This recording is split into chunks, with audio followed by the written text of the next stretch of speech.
Hello everyone, it's Honey and Home Podcast. It's Wallace Conde here, and today with me, Mrinal Verma. Yeah. Great guy. Hey guys.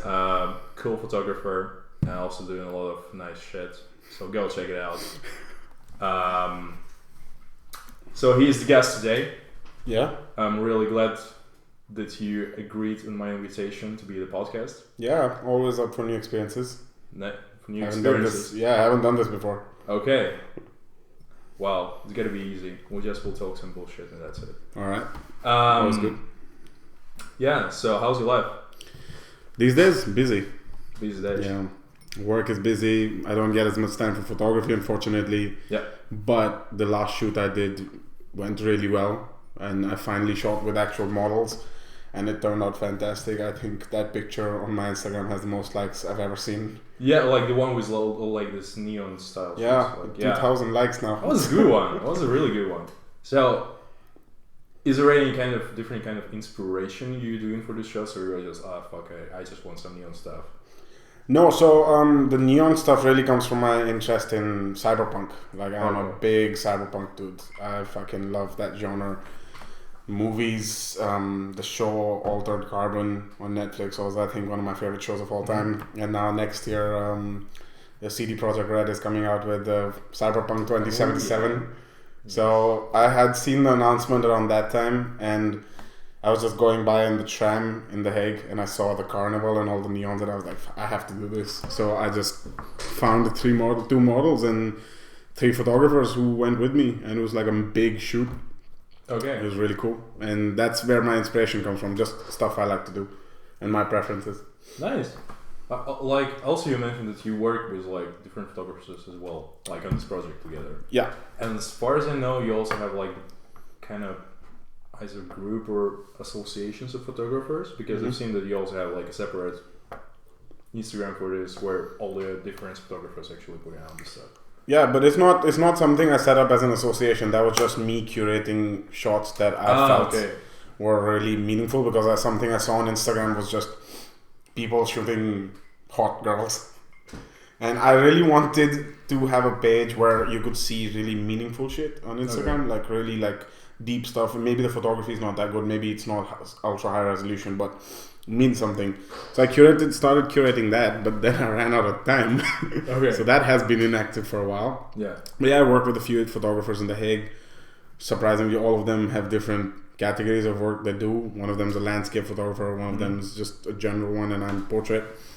But yeah, we plan really creative shoots together, and we have quite a few more ideas for new shoots.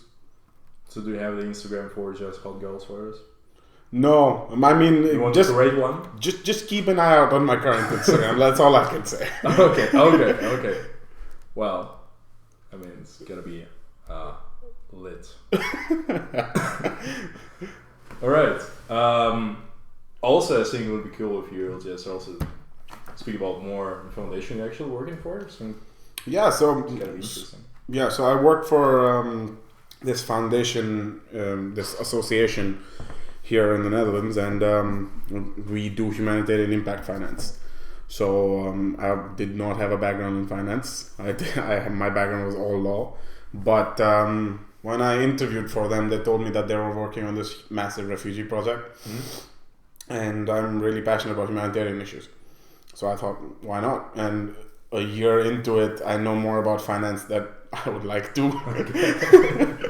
I'm not a finance guy. Numbers confuse the shit out of me. But luckily, it's more coordination and project creation and fundraising and like really like meaningful shit. And working with the private sector, the best part is shit gets done. So what's the stuff you're most proud of? Here, like that you made, like the project you created or something. For the association, I'm hoping for something I can be proud of. I just spent 2 months drafting a funding proposal for almost 4 million euros. Nice. And currently it's with a lot of funders. Of course, I can't talk about with who, but if it comes through, that would be my proudest achievement till now. Cool. Because that would be a huge thing I've done at a very young age. So. Any more details? So it's also considered refugees. Yeah, so what we are trying to do is one of the main things right now in the world is getting people access to banks, big bank accounts, because it's almost like a fundamental right at this point. You can't do shit if you don't have a bank account. Yeah. Basically. And refugees don't. And they want to set up their lives and everything, and they're in other countries and they're there for a very long period of time. So we're just trying to get them access to banks. Okay. And banks don't want to work with refugees that easily because there's problems and misconceptions about them. So we're trying to clear that up and give them access to banking. So that's my work. Doesn't sound the most vibrant, but I see that I can help people, and it really works because the private sector is just like now, let's do it. Yeah. And that's really helpful, and that's always been my goal. So I'm doing that currently. Well, shout out to you. Thank you, man. But you also can you actually blend your hobby and your work together? So have you done anything with your, like, let's say, photo shoot for this thing? I would fucking love to, but the only problem is being Indian, I need a visa to go everywhere. Okay. So my fucking company is a bit hesitant in sending me. Plus I'm really new, but I would absolutely love to go to a refugee camp, shoot portraits of refugees, just show them as people, because I think everyone sees the crisis as numbers right now, and not people. So I would love to show them as people and like their lives and what they do and how they're just normal people who live normal lives, and everything's just disrupted now when they had the war in Syria. So I would love to do that, and I think that would be one of my goals. Like, of course, like as every photographer, I want to be on Nat Geo once, maybe in my life. And I think this like shooting models in neon playgrounds is not going to get me on Nat Geo. Wow. I mean, unless Nat Geo has a specific category for a month. Pretty ladies in neon playgrounds. No, I think that might be Vogue, man. Wow, I mean, you need to start with something. I'm humble. The Vogue would be okay, and then Nat Geo. Okay. Here we see your priorities. That's fine. But don't under any refugee camps like within the European Union? No camps here because all the host countries are outside the EU. So I mean, I could go to Lesbos in Greece and do it. Yeah. But I want to go to Zatari because most of our work is in Jordan, in Zatari camp. Okay, got it. So I would really like to go to Zatari and see the camp is fucking huge. It's 80,000 people in one camp. It's huge in the middle of the desert. So I want to go there. Lesbos is more refugees arriving and then they have to leave, and it's chaotic. But Zatari, it's like a city now. It's not a camp anymore. Okay. I want to photograph that, like how it became a city, and there's like an economy and people and living their lives, and you know. How big is it? 80,000 people, about 10 kilometers across. 80,000 people? Yeah, in one camp. It's huge, huge. That's indeed huge. So yeah, I'd like to go there, photograph people, see how they live, and maybe show that to the world too. Yeah. Yeah, but I don't think that's happening anytime soon, unfortunately. Work keeps me super busy, plus going to Jordan is a bit expensive. Yeah, I can imagine. Okay, well, it's cool. Yeah. Good that there are some people doing this interesting stuff. No, of course. And also humanitarian things. Yeah. You guys don't think like... Well, to be honest, I think like the activism, it's probably on its peak now, so like than it has ever been. So like probably there are more people starting to be involved in all these humanitarian projects. Yeah, there are a lot more actually, and the world is actually understanding that the crisis is really important and needs to be fixed. But not as much as it should be. Like the biggest agencies in the world, World Food Program, Food and Agriculture Organization, they feed people. Like the literal goal is to get money, feed people. Yeah. Just enough so that they can survive. And they are like $3 billion short in funding right now. Like it was so bad that last month they couldn't give food to Zatari. Like they were almost on the end of their food in Zatari until the Americans finally came and bailed them out. So they have like 3 more months of food supply now. Okay. So it's that bad. So there's a big requirement for money, and that can only be fixed once, once like the private sector gets involved, like or people crowdfunding, because donors are running out of money. Yeah. So yeah, I think photography is a great way to convince the masses to maybe work on the problem. Because right now everyone talks about the crisis as numbers and this many refugees and this and Syria this, but nobody shows people, like the people who are involved. And I think once people see that, that's big, and I think that will make people move to action. So I'd love to do that, but I don't have the resources right now. Yeah, sure, clear. Okay. Yeah, probably gonna be like the message will be more straightforward when you actually see people. Yep. Okay. That was a small icebreaker. So you know Mrinal better. Yeah. Now let's move to some news. Actually, I follow any news, or you just like usually be in some kind of vacuum. You don't really interested in what's happening around the world. No, I follow news, but I just follow like foreign policy. I get emails, I read. I don't watch the news right now because I'm very busy. But I always keep an eye out on international events and stuff that's affecting international politics. Okay.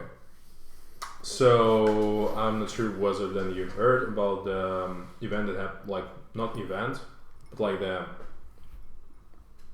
mass walkout of Google employees that happened I think yesterday. Yeah, I think I saw that. What was that about? So I think it was about so like people wanted to organize this event basically to do this walkout in order to make Google actually decide on the changes they made. So basically there were sexual harassment allegations against one of the top tier management in the company. And so basically Andy Rubin, who is one of the Android's co-founders, actually he was paid for 90 million in order to just keep everything quiet. So like because there were some there were some evidence that he actually was involved in sexual harassment misconduct. And so Google employees decided to saying that usually they've been the vanguard in terms of all these changes in the world, so they wanted to make their message clear and make the statement clear. So a lot of offices around the world participated in this, and something around 20,000 Google employees actually walked out. So I think that it's all started during the lunch break or something like 1 p.m. Everybody around the world needed to just walk out of the office in order to protest. Something like this. So just what I think, whether the action like this can make big companies actually do something about that, or is that just one-time action that there would be a buzz in some news about that, and then after a week everybody would forget? No, I think if Google employees are doing this, 20,000 employees walking out on a giant business company, I think that can motivate a lot of action. I think if it's a small company and you have 100 people and they walk out, it's not going to do much. But I think it's a great way to get Google in the spotlight. I think when you're a big company, as big as Google, the most important thing is your public image. And until when they're keeping everything wrapped up, and when it's just a few Google employees talking about sexual harassment on Twitter and Facebook, it's minor. Google can really just ignore that because it's not going to affect the image of the company too much. 20,000 employees walking out for an issue, I think is really bad for Google's public image, and it's going to force them to make some changes. And I think it might motivate employees in other big companies to do the same. And I think it's really important that these issues are exposed, but I also have to think like a lawyer, because that's my background. I'm a lawyer, so peaceful protests, I always agree with. You have a fundamental right to peaceful protest. Do it, make your point heard. As long as in a peaceful way, it's fantastic. But when people get incriminated for just through social media, just by blame, it just makes the lawyer and me a bit upset, because what we've learned all of our lives is you are innocent until proven guilty. And now if somebody's blaming you to be guilty on social media and everyone believes it, and even though you might not get prosecuted in the court of law, but you lose your fucking job, nobody wants to hire you anymore, your life is basically ruined. And nobody's even gone through the process of actually identifying if it happened. I think that is shit, unfortunately. Because I completely support all women, and I think that it's a scary world out there, unfortunately, right now. And I think we really need to support women, go all out, and make sure we stand with them while they take their place right beside us instead of this patriarchal society that we're in. But I think you have to really be careful. Like, if somebody just gets caught, some innocent person gets caught up in all of this, and then it gets their lives destroyed, you can't call that collateral. Like, no great revolution is like you can say great revolutions are built on the foundations of people who sacrifice themselves for it. But do you want that really? Like, you want some innocent people to just be caught up in everything and be sacrificed just for the world to be different? No, like, if you want to stand for good things and for positivity and for equal rights and for honest truth, then stand for honest truth. Like, if you think somebody has done sexual harassment, take them to a court of law. Yeah. So, but in the case of Google, I think it's fantastic because the employees weren't blaming anyone; they were trying to make the company change its policy. Yeah. And then 20,000 people walking out is a fantastic thing. All right. Yeah, I see your point. That's definitely makes sense. How they all went and how the all event actually happened. So there were no. Yeah, it was just a peaceful protest, which is actually. Yeah, that's the best way to do it. The way to do it. Yeah. One of the demands was to bring on the board of directors a person, or maybe it's already in here, called Chief Diversity Officer. Mm. Is there something that's really necessary in a big company? Like, so basically, it's kind of a tricky topic, speaking of all of these diversity issues. But like probably for me, for the person where this wasn't never a really big issue, I think, like in terms of the country wise. Yeah. I'm not sure about quite new to Western countries still and quite new to this mindset and all this happening. So like, whereas all these discrimination allegations are like real, or there was like this wage gap between the genders and also the diversity issues, so people not being hired because of their ethnicity or something like this. Yeah. Is it like real issue, or is it just one of the political agenda of the like leftist parties? Yeah, I don't know what exactly a chief diversity officer would really do. I feel like it's more of a position that is for show. I mean, if I was running Google, which maybe one day, I would actually hire the chief diversity officer because I would be thinking about my public image. I don't think it's a position that is going to do much. I mean, yes, I think there should be sort of equal representation. And no, I'm not talking about gender here, I'm talking about ethnicity. Yeah. And I think definitely for gender, there needs to be, like, companies need to be careful. I'm not too fond of positive discrimination, where you make quotas and then you do everything. I think it's important when it's really bad. For example, in a few organizations, if there's like really, like, women are like 5%, and it's just because like women are equally qualified, but because of factors of like patriarchy and understanding that men work hard or some shit like that, then I think it's necessary. But if it's like really, like you really just want the thing to be 50-50 exactly, then I don't think it's worth it. Like, as a big company, if I'm running a big company, I want people who have the merit. Yeah.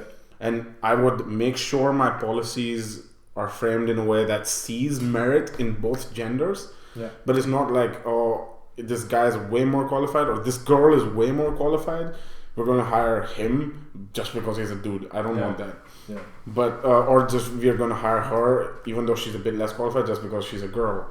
I think you need to make your employment policies and your internal policies in a way that identify what causes the gender issues and adapts to it, instead of just having like a straight up quota and like straight up ethnicity quotas. Yeah. Because I don't know if you saw the news about Harvard discriminating against Asians. Like there was Harvard's being sued in the court, in US courts right now. Okay. Because they went ahead somehow of positive discrimination. And they said Asians are too good, so they are cutting out Asians from their yeah, like not like removing them, but like from the admission process. They're like, no, if we just select on merit, all the Asians will be in Howard. So it's like there's an allegation on Howard right now that they see Asian profiles and they're just like, no, because they're Asian. And like not because they're too good. I mean, you've seen all the memes, right? Like whatever you do, there's an Asian who does it better than you. Yeah, of course. So apparently Harvard has that real life issue where all of their entire student group is going to be Asians unless they remove this, unless they do this. So now they're being sued in a court of law which the lawsuit literally says that Harvard removes Asians from its admissions because they're too good. Apparently crazy. white people have no chance to stand up to them. Oh my god. So I think that's going a bit too far. I mean, it should really be merit. Yeah. I think it really should be merit because I'm from a country where like literally everything is merit. You want to go to the grocery store, you should have the merit for it. I don't know, like fucking everything's a competition. Yeah. Taking a shit in the morning might be a competition. I don't know. So everything I did in my past was based on merit. Like really, like India has no diversity quotas. Like it has positive discrimination for scheduled castes and scheduled. There's people who are like the untouchables, like who were those castes, not anymore. Yeah. But yeah, like people protest that too. Like people don't want that. Like I mean, you work hard for like 15 years to get into a school, and you get kicked out because there was somebody who was in a quota. Yeah, who gets in. Yes, that helps lift them out of poverty and is good for them. But what about the person who spent his or her entire life working super hard to get to that position? What about them? So I mean, back to Google. Like I would do that as Google's CEO, or do it for public image. But I would think having it in my policy would be a lot better than just hiring someone who's called the chief diversity officer. Yeah, like I just feel like chief executive officer, chief operating officer, and then chief diversity officer. I mean, like what is your role? Like your entire role is just diversity. I mean, why not? And how much would Google pay this person? Does it say? It's gonna be it's the same as all the other. Oh, the chief people. Wow, maybe I can apply for this. Yeah, if you have chief in your title, of course you go. Yeah, CEO, CEO, and CDO. Wow, yeah. I just remembered something, but I think I forgot it again. Whatever. Okay. All right. Speaking about diversity and all the other activistic stuff. So, while just surfing for some news, I found an article on Vox called "Why Do People Hate Vegans So Much?" How do people hate weekends? Vegans. Vegans. Oh, I was like, okay. Okay, you want to go into controversial stuff, okay. Well, it's not really, like, it wasn't controversial, so it's again... You know who would find it controversial? Vegans? Yes. Of course, but... so basically, this news grew out of them, some kind of weird joke. So one of the editors of a food blog in Waitrose wrote a private email. Yeah. So which is the quoting: "How about a series on killing vegans one by one, ways to trap them, how to interrogate them properly, expose their hypocrisy, force feed them meat, make them eat steak and drink red wine," he wrote. Wait, they don't drink red wine? I don't know. I mean, like that's what he wrote. But wine is vegan, really? Okay, then. I don't know. Maybe whites only. I don't know. So basically, the whole news grew out of this, which was also like, again, it was private email, so it wasn't something that was put out in the social media.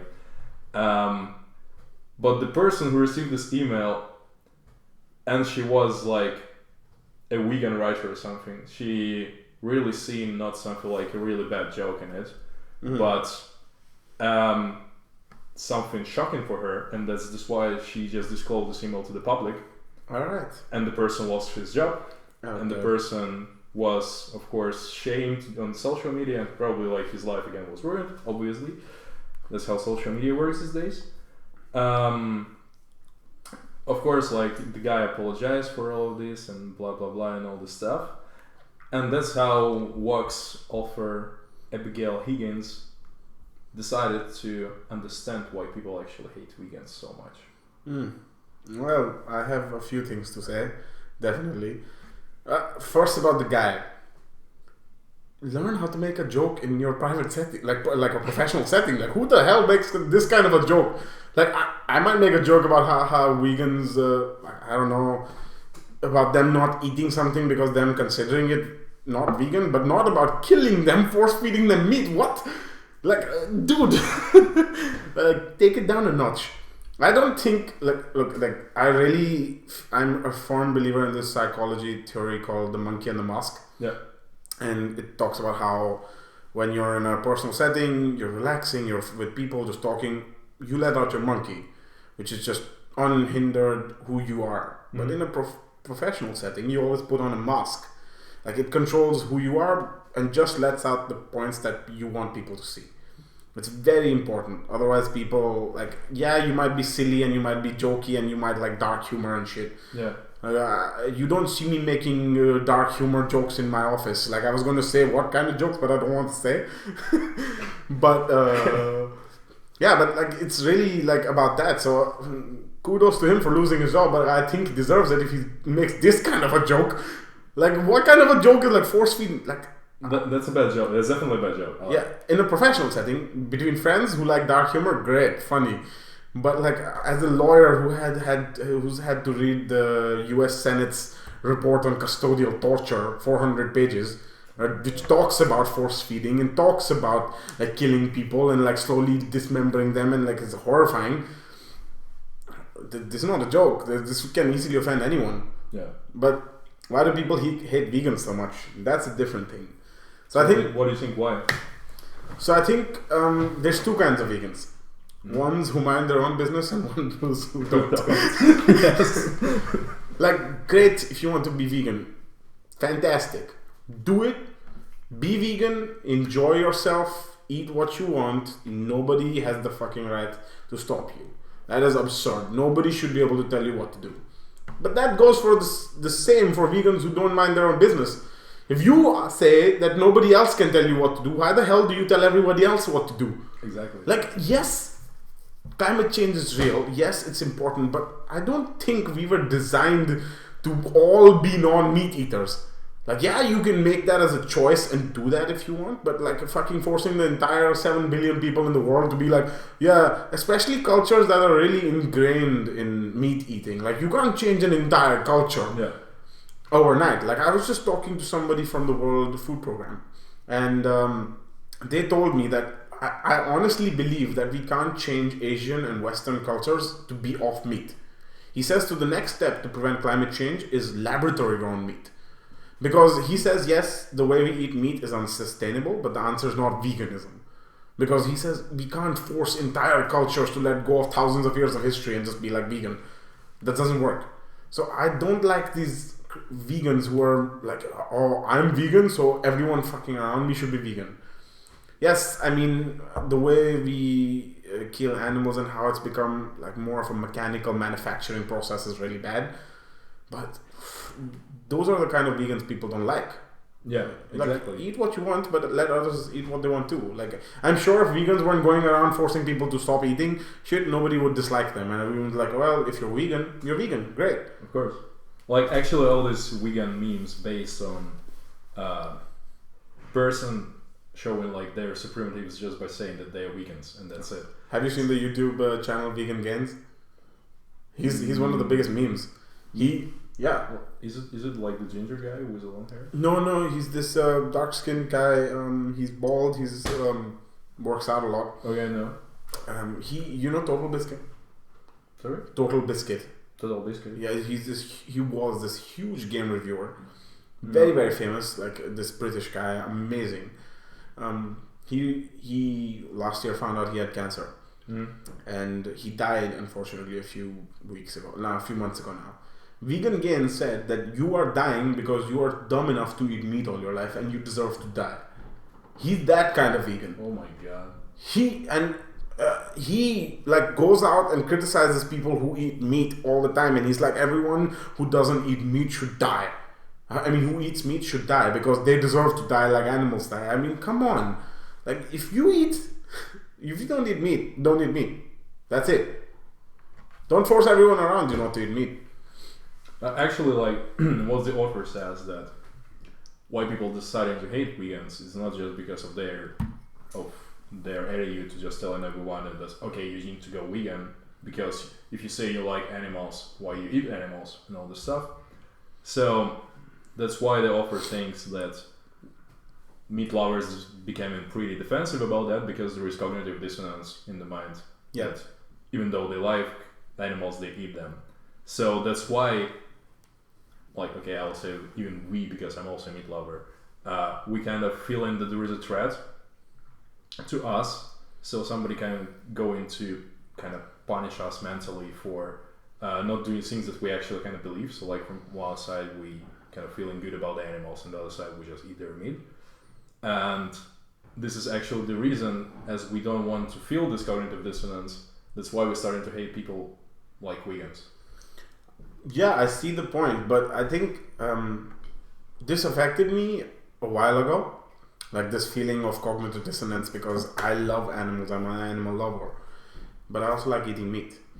And the problem is, like, when people start, like vegans start comparing, let's just say, oh, I mean, would you eat a dog? No, I wouldn't eat a dog. Yeah. But they eat it in China, and then why would you eat a cow? Why would you eat a chicken? Like, what's the point? Why are you being? What's the hypocrisy? Well, it's like in the beginning it affected me. Then I realized, like, it's not about me loving animals. It's just about like the animals I've grown up with. Now, I've not grown up around chickens or cows. If I had, and I had seen them in a setting where they're more attached to me, or I'm more personally interacting with them, taking care of them, I probably would not eat them. Maybe just because of my personality. Like, my personality is more... I would doubt it, because like all those farmers... No, I understand. And maybe I feel this way now, but if I was a farmer and I'd seen that this was a normal way of life, I would probably eat them. I agree, yeah. Yeah, so now I don't see that, because... I mean, if you killed an animal in front of me, I would probably lose my appetite. I'm not saying I would become vegan, but I would probably lose my appetite. Yeah. Because I'm not used to it. It's the same. Like, I'm used to eating chicken. I'm used to eating cows. I'm used to eating mutton, goat. Mm-hmm. But I'm not used to eating dogs. Yeah. So if you talk about eating a dog, I'm not gonna eat a goddamn dog. No. It's just that simple. It's psychology, like what you're used to. If you're not used to something being killed in front of you, or you're eating something's meat, you're not going to eat it. Yeah. And yes, and that's what it caused me problems in the beginning when I dealt with, I don't want to say this, but like evangelical vegans, like who force people to understand their point of view, but they don't want to take their point of view into account. Yeah. So it caused me trouble in the beginning, but you know, at one point my brain just said, whatever. Yeah. Like, I met this vegan once at a cafe, and she like really like told me, like, you should like stop eating meat, and like you imagine like a pig being slaughtered and blah blah blah, and like she told me for an hour, and I was just sitting there and being like, oh, what the fuck am I doing? You know what I did as soon as she left? Ate a giant cake with a lot of milk and fucking like whatever was well. As soon as she left, I'm like, give me a bigger slice of cake with all the fucking cream and deliciousness. It didn't really work. It doesn't work this way. Yeah, if you coerce people with like violence and threats, and like make them feel like belittle them and make them feel like shit, they're not gonna be like, oh no, I need to change my ways. They're gonna be like, fuck you, I'm gonna do what I want. Since you do what you want, I'm gonna do what I want. Like, I didn't sit here and belittle you for an hour. You did that to me. That's the same. Like, I have let's call it. I have a colleague who is also who is vegetarian, and I think once we had a lunch, and he was, I think this was one and only time he was having lunch with us, and for somehow the reason, like, we started to speak about the dietary issues and all this stuff, so he started to kind of blame us for eating meat and all these things, even though he's vegetarian. So, and in the meantime, he was going to eat like fried eggs. Yeah. So we're starting to blame him, like saying, okay, so like if you're so animal lover and animal protector, why don't you eat eggs? Because this is, in the future, this could have been a chicken or something. Yeah. But he was like, yes, but not real, because it's not there yet. So like it's not yet exists. Yeah. Okay, we're starting like to find the cognitive dissonance in his words for this time period, and then and then at the end of the day, I think my another colleague decided to like have a challenge with him. Yeah. So like for 30 days, one of them goes fully vegan, another one of those goes like the person who's vegetarian now just goes for 30 days straight eating meat. Yeah. Of course, another person didn't accept this. Of course. Yeah, which was obvious. But yeah, there was a funny wait, and we also there was another episode of this conversation. So like we had like a hummus. It was like probably a bit dark reddish color or something like this. Yeah, so yeah. It also could be looked like filet American. Yeah. Which I don't like. It tastes horrible, by the way. Yeah, but it's kind of meat. Yes, so it's kind of meat. It's some sort of meat. Yes. So after this long conversation about what's wrong, what's right, the guy is starting to make like sandwich with hummus, and don't tell me like you replaced it. No. Oh. He tasted it and said like, is this the hummus? Like, is it really hummus? I don't know why he actually asked it, because it was hummus for real. Okay. And just a friend of mine told him like, that was filet American, and the guy just ran just to take everything out of his mouth as quickly as possible. Oh god. Because he was like so afraid of actually eating meat. Yeah. And I was like, it was crazy to see, because I mean, I don't know. Okay, so like if you already put it into your mouth and you almost swallowed the half of it, why would you? Because of your personal beliefs, like you probably believe that strongly that maybe after this he would vomit or something. I don't know. So what would happen if it was actually the meat spread? So that was just a situation which I just remember about speaking with vegans about this stuff. So because luckily I've never met a vegan who was so proactive about their views, and usually the person was just minding their own business. So like, I'm vegan because that's my choice and that's it. No, so, I've been fortunate enough to only meet like 10% of the vegans I've met have been so active in their views. Everyone else has just been, yes, I'm vegan, and that's it. Yeah. Like, you eat all the meat you want. I'm not gonna eat it, which is completely fine by me. Like, do what you want. I don't care. Yeah. Eat meat, don't eat meat, fine. As long as you're the one doing it. Like, if you force me to do it, I get upset. Like, oh, Mrinal, you shouldn't eat meat, you're killing animals, you have no soul, blah, blah, blah, whatever. And like, as soon as you leave, I'm just gonna eat a giant steak. In my sorrow, of course, of killing animals, what do you do when you feel sad? Eat comfort food. My comfort food is goddamn steak. Great. I don't care. Yeah. Speaking about steaks, I know you played The Witcher. Speaking about steaks. Yeah, like you played The Witcher, right? Of course. I I didn't finish Witcher 3 because I ran out of time. You haven't finished yet? No, I started playing, I got really into it, and then my job fucking took away all my time. Oh, okay. So I mean, like, you haven't finished it with all the DLCs, or just the main story? No, I haven't finished the main story either. I was playing the main story so slowly, like just looking at everything, and the last mission I vividly remember is the one where you save those children from the witch in the forest. And there's this that's still like 1/3 of the whole story. Yes, I know, but like I was it took me about 30 hours to get there because I was exploring everything. Me and my friend were playing. So I have this really close friend, and we decided that we'd only play Witcher when we were together because both of us fucking love CD Projekt Red. Okay, yeah. So whenever he came over, we'd play slowly, and like we were playing on a harder difficulty, and we died a lot, and then we switched controllers and it was slow, and then he got busy and I got busy and nobody played it again. So it's very unfortunate because I love that series, but it's really fun to play with people who really know the game. I love it. So I was doing that, but then I just stopped. Okay. So wait, are you going to give me the news about Siri being like there was this controversy of Siri being dark? No, she's not going to be dark. No, I know she's not going to be dark, and I completely agree with this because this is Polish folklore. And fucking, how do you get a dark person in the ancient Polish history? Maybe she tanned a lot. But Siri went to a tanning salon. Why not? Well, that's medieval Poland. Why not?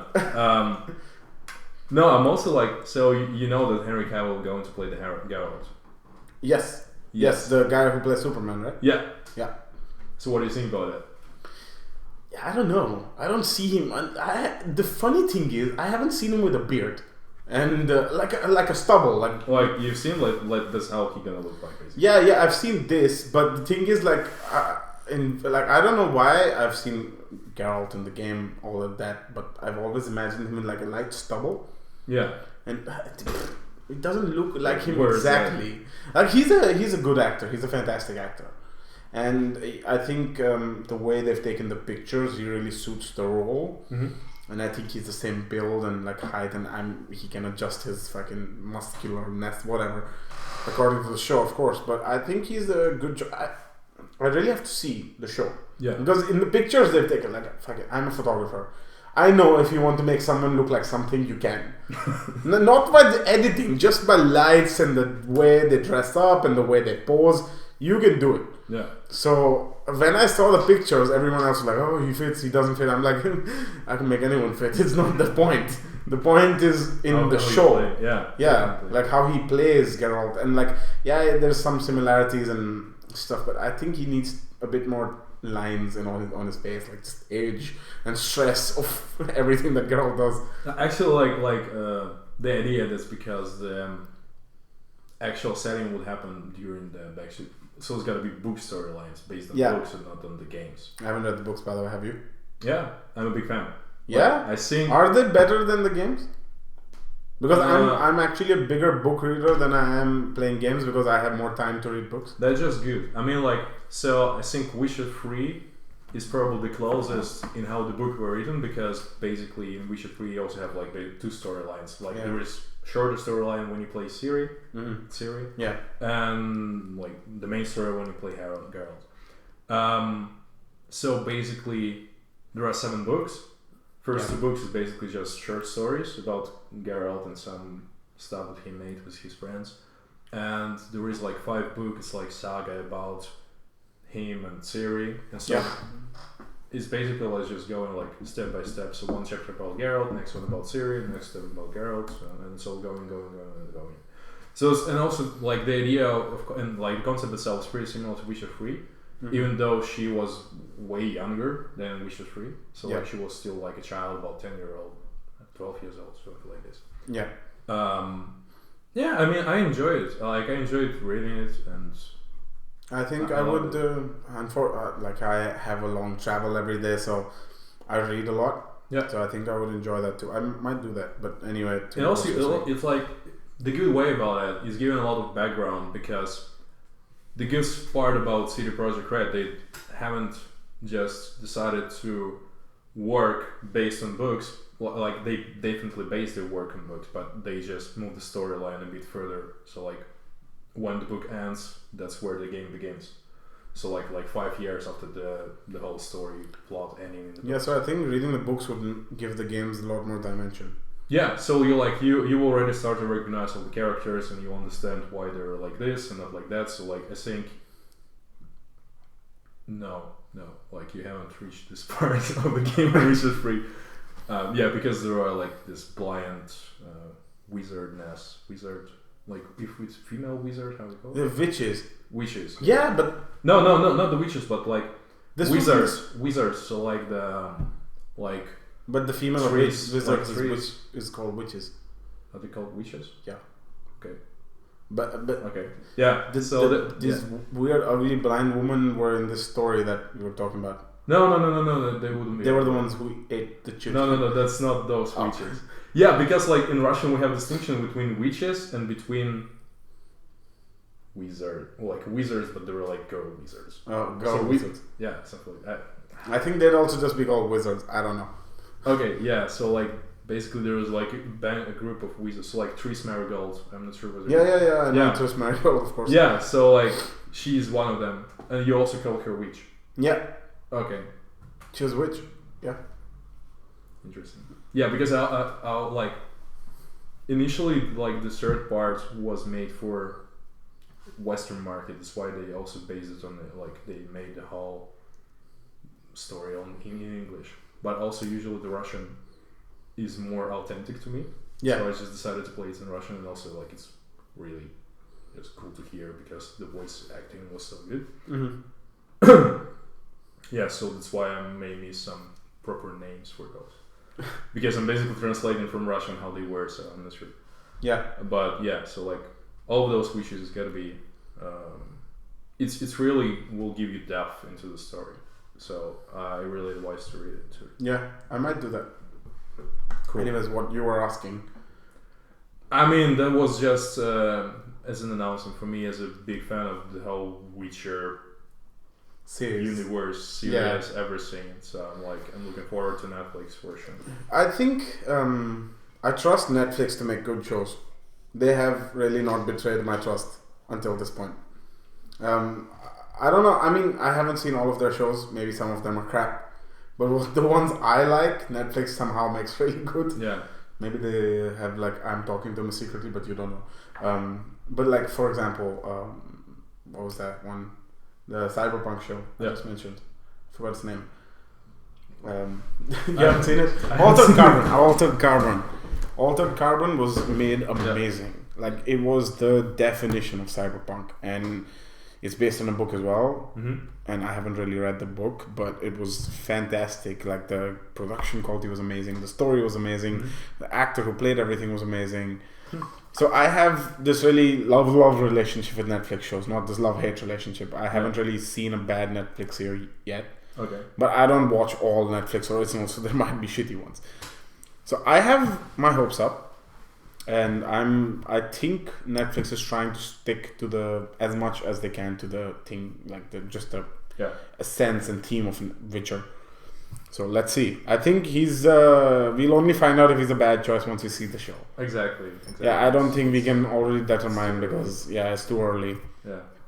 Maybe he turns out to be absolutely shit and the Witcher series is destroyed and everyone's sad and upset, but if that's the case, that's the case. Yeah. Wow. I was very excited when they announced the Witcher series. Me too. I was like, finally. I think this actually announced even last year or something. Yeah, it's been a while. I think it doesn't come out till late next year. Yeah, it's gonna be only next year. Yeah. I'm really looking forward to it. I even bought the Netflix subscription already. I've had it for a while. I like them. That's why I said I like their stuff. I mean, HBO does the best shows until now, but I think Netflix is getting there too. They have the best part is they are ready to spend a fuckload of money. Yeah. And they spend a fuckload of money. I think they're planning on having spent $8 billion this year on Netflix originals alone. And that's when Netflix stocks keep rising because it's all predicted future value. Yeah. So last year they spent $4 billion, this year they spent $8 billion, and then they might spend more. So the thing is, they don't have this money, but they spend it. And investors keep buying Netflix stocks because it's just their future value going up. That's why you see Walt Disney buying everything. Because they're only doing this to compete with Netflix. They don't give a shit about 21st Century Fox, which I think they bought. They already bought them. So. Yeah, so the only reason they're doing this is to compete with Netflix. Now they're looking to buy Hulu. Because that's the only streaming service that they can't buy yet. Didn't they buy it already? I don't think they bought Hulu yet. Okay. I don't think they've bought a streaming service yet because they can't buy Amazon Prime. Amazon's not going to sell it. And Amazon's bigger than Walt Disney, so... I think they bought television on demand. I'm not going to remember. Maybe they bought some streaming service. Or something like this. Yeah, maybe they bought something because they want to open up their own streaming platform. Yeah. But yeah, they can't compete with Netflix yet. Or for the foreseeable future, I don't think. Because Amazon Prime can't do it. And they can't buy Amazon Prime. And Hulu can't compete with Netflix. But have you ever thought that's why there is no Disney movies on Netflix? Yes, because Disney hates fucking Netflix. Exactly. So Disney never gonna let them. But there was Star Wars, the new one. Were they? Yeah, the new one is currently up on Netflix. Oh, okay. Well, that's weird. Yeah, I Maybe think because it or something. Yeah, they probably paid a lot more for the license than they should have. Yeah. But Netflix, the movies disappear after a while, so Netflix has them and then they go away because licensing. I've never been like that. That's active user. No, that made me sound like I have way too much time. I did this for the law, okay? The licensing part interests me. Okay. I see. That's so good that we were already speaking about Netflix. So, new House of Cards. I don't watch House of Cards. You never watched? Nope. Never? Nope. My God, you're missing out. Like, this is probably one of the best Netflix original series. I know, but I read so much about politics and I'm so involved in it. I don't want to watch a show on politics. I know the world is going to shit and the House of Cards proves it, but I don't want to watch it. Yeah, but I mean, like, it's okay. It was really interesting. Yeah, I know, and like I know people, like all of my friend groups. Like as soon as the second season was on Netflix, I fucking Snapchat stories and Instagram stories. Like one day sitting down and watching the entire fucking season. I'm not that kind of person. I don't know why I never felt like watching House of Cards. It just sounds like, oh, all the politics you've actually read about in law? Now watch it as a show. No, thank you. It's not that. Look, I mean, there's really good drama. Yeah, it's drama and like politics and backstabbing and calculation and stuff like this, right? Yeah. I saw The Bodyguard, which is also new on Netflix. It's about this bodyguard who's protecting this ultra right-wing politician, and there's a lot of threats to her life, and I'm not going to say anymore because it'll spoil the show. Like, now, that is something I love, because I love action, and politics is good. I mean, it's good if you mix it, for me, in some action and drama and stuff. There is some action. Okay, you are like a big... deal. I mean, like, I dropped it after season 2. I don't know why. I mean, I wouldn't say that I didn't enjoy the show, but I just... dropped it for a while. I'm probably gonna finish it. That was me with another controversial show. I dropped forgot the name. The new HBO Westworld. I dropped after the second episode, and I was like, okay, I'm done. No, I liked it, but I like somewhere in the first season, I just stopped watching. I haven't watched it again. I mean, it's a dark show. It's very... Actually, I like dystopian, futuristic shows, and Westworld is a very good example. Yeah. But I don't know. I just dropped it, and that's why I understand what you mean by just like... Yeah, I mean, I don't know. Like, with Westworld, my friend was such a big fan. He was like... I watched only one episode when he just advised me to watch it. I watched it, and I was like, okay, that sounds good. I'll probably do this again. And I think I started watching the second episode, and I was like, no, I'm done. Nothing really happens differently. Everything is kind of the same. Everything's going around the same secret. Everybody's kind of trying to understand what's going on with all these androids and all these robots, and like this creator who was played by Anthony Hopkins, yes. And the friend of mine was like such a fanboy. He was just keep sending me the memes about this stuff. He keeps sending me like some quotes from this, and I was like, okay. Man, okay, I'll probably already seen this first season just by your memes and quotes, and I was like, okay, so I don't need to watch it anymore. That's why I kind of spoiled me just the whole process of watching it. Yeah. But why I actually wanted to mention the House of Cards season, so you probably should remember that it was the whole sexual misconduct scandal around Kevin Spacey. Yep. Who was the main star of the show? Yep, he got kicked out of the show, right? Yeah. And so the new season is not about Kevin Spacey, or was it pre-recorded? No, it's without him. And actually, like, if you probably recall, there was a movie when he was also in a main role. He got kicked out of that too. Yes, and the film was already finished. Like the movie was already finished, so they just started to redo all the scenes where he was at with another actor, and when he was just in the background or something, they just made a complete reference and this. So they completely, like Netflix decided just to completely get rid of Kevin Spacey and everything.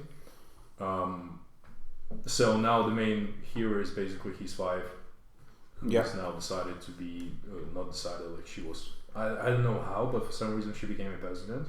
I'm not sure how they actually explained why that happened, because basically, as I've seen in a teaser, there was like a grave with Frank Underwood, who was the hero, who was Kevin Spacey. That he died basically, and she became a president. Yep.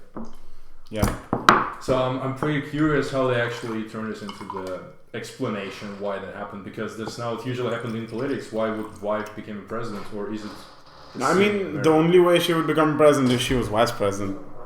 That's politics. Like if she's not the vice president, she's not gonna. She was, because I haven't watched 4 seasons up until this moment.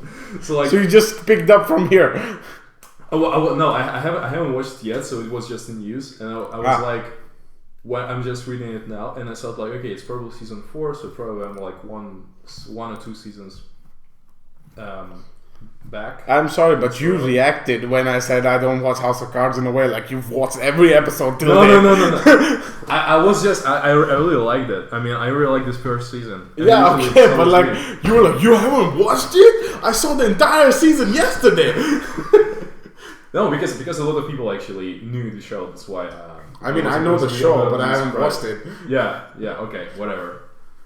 Sorry for being a bit too dramatic about it. You were like, oh my god. I was like, oh, maybe he's watched everything. No, I still like it's gonna be season 6, so I'm already 4 seasons away from the. Wow. Yeah, so you don't deserve to react like that, my friend. Gotta hurry up. So, yeah, I'm just curious. Just wanted to put this out. No, I think it's probably an interesting show, but it just doesn't fancy my interest. I'm more fantasy, cyberpunk, craziness, like action, drama, like action, like but the Bodyguard level action, not this like minor action. Like, but the Bodyguard is all action with drama and politics. It's not drama with some action and politics. Okay. Yeah. So I don't think I'm ever gonna watch it. Maybe, and I have something much more controversial to say. I haven't really watched Narcos either.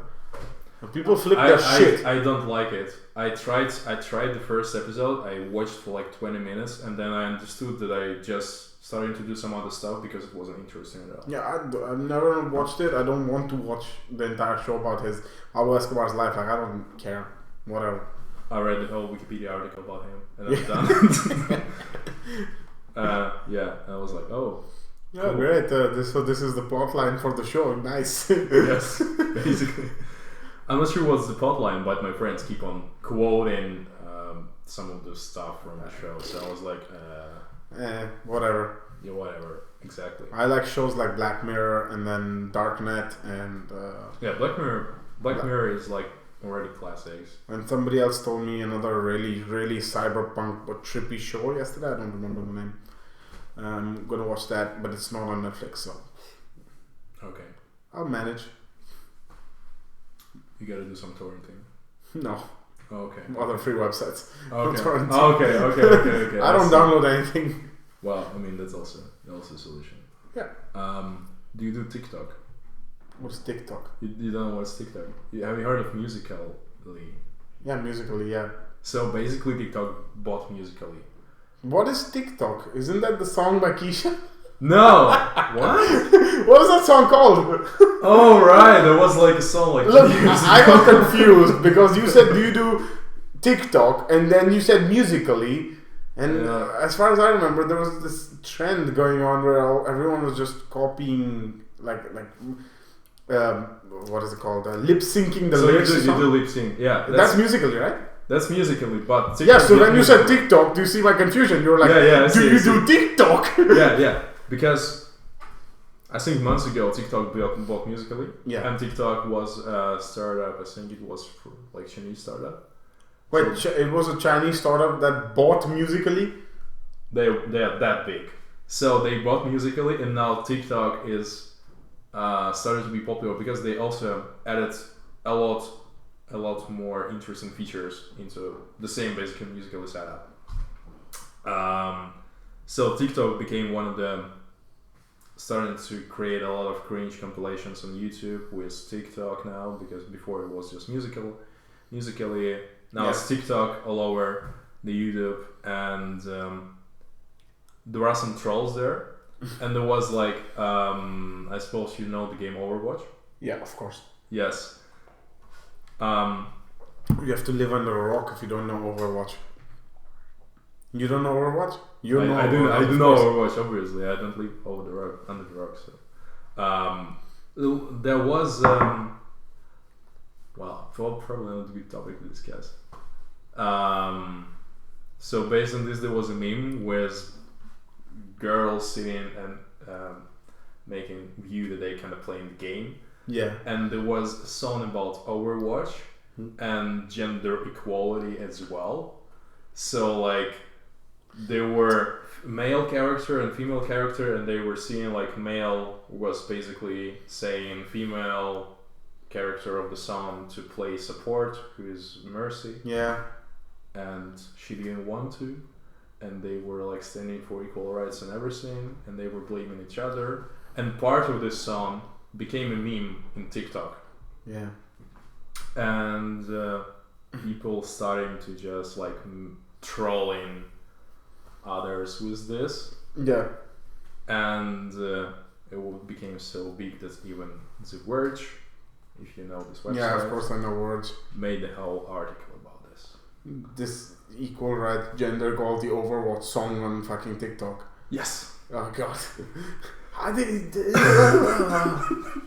Oh my god. I'm sorry, but I've seen news articles these days which annoy the crap out of me. Like, there are real issues in the world, people. Like, I'm sorry, like, yes, gender equality is very important, and I completely think that we should do everything we can. But we should stop doing shit like these facial tissues. They said like a men's size facial tissue or some shit, which was like a big facial tissue. They had to remove the men's from it because everyone got upset and they said it was a sexist company. And the thing is, I was like, what the hell is wrong with the world? Why is such a small thing such a big problem? And I was so happy to see all the comments on this Facebook post when they shared this news article being like, don't people have anything else to do in life? Like, really? Are you serious? Yeah. You have downgraded gender equality to something so small that you can't say men or woman anymore? No, you can say woman, but you can't say men? Like, come on, it's a bigger issue. It's not like a men's facial tissues can't be men's. Like what? The Gillette, the best a man can get, the best a person can get? Exactly. I'm sorry, but like it is made for facial hair. Like Gillette makes razors for facial hair. Women don't grow facial hair. Well, I mean, the rest is kind of women. No, but yeah, like so the same with this. Like, come on, like don't. I don't know what this was supposed to do. Did this motivate people into like what? I'm sorry, but have you seen half the Overwatch characters? They're women. They're very powerful. Yes. Like all the good characters are played by women. Yes. Like except the one or two which are played by men. But like it's not like all the men play the really powerful characters and all the women play the really shitty characters. So like the point here was that the only support character is Mercy, which is a woman. So like support character should be played by women. Mm-hmm. So like that's the idea of the song, and the woman in the song saying, I'm not gonna play the support character because I'm a strong woman. Excuse me, did they just forget Lucio? What the fuck did Lucio do? He's a healer. He's literally a support. He can boost people's speed and increase their health. I just forget, okay, we have to talk about gender equality. Why don't we just forget the stuff that doesn't make our point and just talk about the stuff that wants to make our point? Sorry, but Lucio is a support character too, and he's dark skinned. So I think Blizzard was really conscious in their fucking attempt to make gender equality and like a fucking racial equality a thing. Yeah. And I really don't think this should be a thing. Come on. Like pick up important topics. Like, come on, Overwatch and gender equality cusp. But don't you? I think like feminist activists were actually being against the Overwatch, I think, because of their over-sexualizing the women image. Yeah. Because, well, we've seen these characters. I don't have anything to say about that. Let's just face it. I think that was just to attract people to play that game. Obviously. Yeah, because I don't see but that's the case with most MMORPGs too, right? Like, haven't you seen the memes about, I am going into battle, let me wear my most skimpiest lingerie ever. And this is armor that protects my entire body. No, I mean, yeah, that's... I mean, yeah, but like it's all made obviously to just attract gamers, because usually gamers are men. Yes.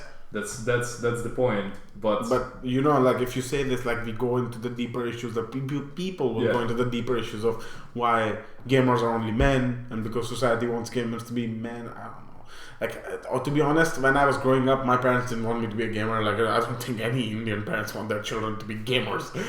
I don't think any parents want their children to be men. It's not Indian. No, I agree, but I don't understand. Like, I think it's not, the companies aren't really thinking about patriarchal values here. They're just trying to attract a gender to play their games. They just want to sell their games. And I think it's not even like a gender-based issue.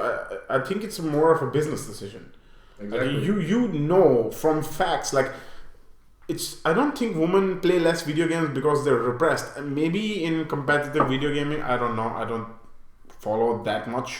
Well, I haven't seen on any of those big tournaments in any professional team like a woman player. I'm not sure. I recall. No, I know one or two really famous women CS:GO players. Mm-hmm. So they're there, but it's very much underrepresented. And I don't know if it's because, well, according to my understanding, women don't play a lot of games. But I mean, like I recall from my childhood, like all people already had computers. Everybody already played. Usually, girls played Sims. Yes, and I don't even. Which is not really competitive. In my childhood, girls didn't play games. It wasn't because they weren't, or just didn't play anything. Yeah, it wasn't because they weren't allowed to. They just didn't play. Exactly. That's like the main point. Like usually, our guys are the ones who just go something like this. And like, I mean, for my childhood too, it was like, yeah, you played a lot of games. You were called a nerd, but it was just guys. Exactly. It wasn't. I don't know. Maybe there's something which makes women feel like they can't play games, and that's really unfortunate because they should. Because trust me, MMORPGs would be much better place if there were more women instead of sausage fests. I mean, I know a bunch of girls who like try to play or played, but usually they like tried to play. So they did for a while and wasn't really their thing, and they just dropped it. And that's it. I actually know a girl who played a lot of MMORPGs. Like I met her through MMORPG. She's Dutch, and she still plays, and that's great. Like I don't really care about anything else. She's a person. She plays great, but I think for companies like Blizzard, it's a business decision. They're making a business. I'm sure if girls played a lot, they would make sexualization of men too, or something. I don't know. They would just do what attracts their audience. That's it. There is no gender here. Blizzard is thinking about an audience. Audience doesn't have a gender. Audience. What does its audience like? Unfortunately, all of its audience is teenage men. What do they like? Sexualization. Done. That attracts it. Exactly. I don't think Blizzard was like, oh, what can we do to further the patriarchy's goal? Yeah, no real sense. No, it's all about the money. It's all about the money for them. Like literally, they don't care if it's one gender or the other. They just want to know what their audience likes and how it can make them more money. That's it. And unfortunately, that as sad as that sounds, that's how companies run. That's how I would run a company. I want to make money. What does my audience like? Give it that. That's it. Of course. And that's why I think this making this a gender issue is not going to make Blizzard change its characters, really. Like because what's it going to do? Like make women stop playing Overwatch? There's not a lot of women who play Overwatch. No, it's like vice versa. So the point wasn't so nobody actually blaming the Blizzard, but people blaming the whole society. So like this cringy TikTok meme opened the problem that women need to play not the main role in the team, but just the support role. No, I think I mean, if you take it that far, yes, I think it's a really bad thing. Like I think women should be on the forefront. I mean, as long as you're a person who does what needs to be done to be on the forefront, it does not matter who exactly you are. like male, it's female, just, does not matter. Just team play. So yes, if you do better support role, do support role. If you do better tanking role, you do. No, I mean even talking just about the gender in the game, like Mercy being support. Yes, if you take it that far as to only consider that as an issue, then it's sad that you think that women are just meant for support, which I don't think is true. I think women. I don't think gender matters when it comes to leading. If you have the qualities of a leader or being aggressive or being support, that's what should matter. It does not matter if you're male or female. That's it. Okay. My opinion is, does not matter what's between your legs. It's who you are and what you can do is what matters. And I don't think that's what Blizzard intended. And I don't think it reflects. I mean, I don't know. It's complicated. I think society has this unfortunate view, at least in quite a few countries, which are still changing their views on gender, that women have a more supporting role to the family or the breadwinner in the family, which I think is complete bullshit. They shouldn't. Like if I was looking for a girlfriend, I would not look for someone who's just happy being the support. I want people who are their own people. That's it. So I think it's just taking something that Blizzard didn't probably intend too far, but if you look at it in isolation, I think it's an issue. Okay.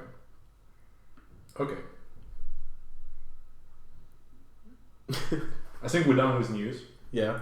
And we're almost done with the whole podcast. Yeah. So the last thing which I usually do, shoot me a question.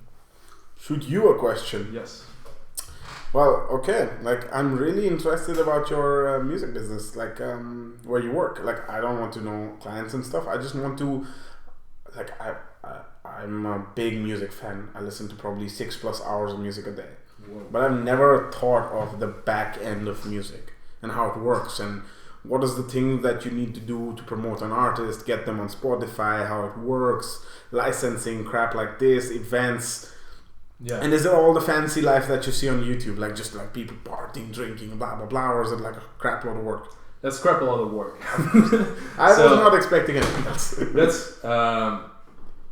I think there are some funny days when we actually do some parties. Yeah. Which happens probably once a year. Yeah. When for like 2 weeks ago we did a showcase during ADE, which is Amsterdam Dance Event. Yeah, I know. Okay, yeah. So currently I'm working in 3 companies at the same time, all of them involved in the music industry. One of those is management agency. We do all the background work for the bigger EDM artists who are clients for us. So we have Sanholo, we have Drillu, we have Tosca Black, we have Unlike Pluto, and we have Fitch. Yeah. Some of them are still just emerging artists. Some of those are already quite on big levels, like Sanholo, Drillu almost there.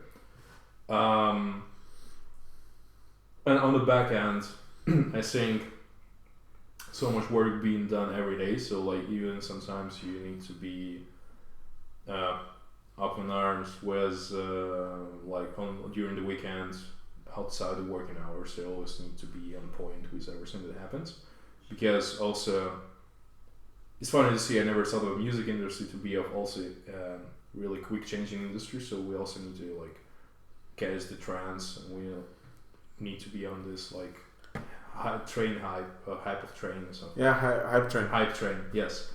So you advise the musicians on if they should change their styles, or am I not understanding? Not really. So like what we necessarily like, we want our artists to do what they kind of want to do, but we also like make it a bit more a bit of curated. So still most of the decisions are making from the artist, but from the business point of view, of course we do know the stuff. We like advising like, okay, so we better need to do show in this market because we have more fans here, let's say. Or this show is probably a small still for us, but if we'll start to build here, we'll get a bigger fees in the future, or we'll make something really cool in the future. So this is part of like being the management agency. So we do like the background work. Artists can just work on their stuff and make the fans happy. We have also educational source, which is Academy, Heroic Academy. The stuff what we do is we have like 2 courses on music marketing. So basically we give a piece of advice to people who just want to make their way from the bedroom to the stage, and you can start putting out the music on the SoundCloud. Then Sorry, but yes, when you said from the bedroom to the stage, sounded like going from the bedroom to like a live sex show performer.